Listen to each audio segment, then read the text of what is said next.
آقا مکسیم. بیاید بریم با هم خار مادر نمیا رو بگاهیم بیایم. خب کسکشو یه دراز نشسته قوی خارشو گایده بعدی کسکش چه پرایوات بازی کسکش انقدر میکنه؟ مپ تخمی باید بگردی دنبال انمی.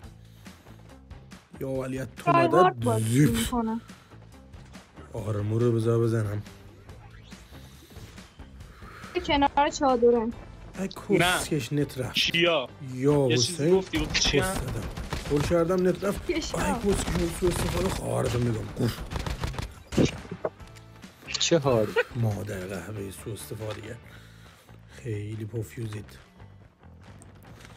اینجا هم که ریجستر تیر خار و مادره. ببین علی ای والله ایران ماشاءالله ایران احسنت.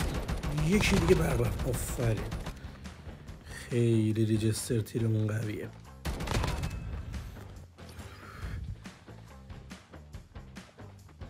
برو ببینم چی کار میکنه. علیت تو مادر بخواب بریم خارجو بگم بای کرد کس شیش بیناموس. یارو بدبخت به آره، 117 متر داره میزنه اصلا. اوه جدیدن یه چی به یه عنوان نفرم فقط دوست دارم. مغزبازی مود شده من نمیدونستم. الان شما دقت کنید ببینید چی به چتونم چیه. نمیدارید خار مغزبازی تو رو گاییدم. اونی که به تو یاد داد و گاییدم. فقط نگاه کن.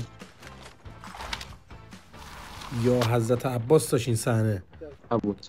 کس خار مغزبازی بود یارو. آها باریکلا. اینجا مغزبازی اجرا شد. یکی هم پایینه. دی ان اس چیه؟ مغزبازی کسخلید. خب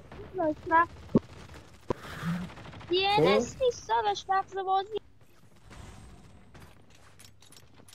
من خار تو رو گاییدم با مغز بازیت کسکش.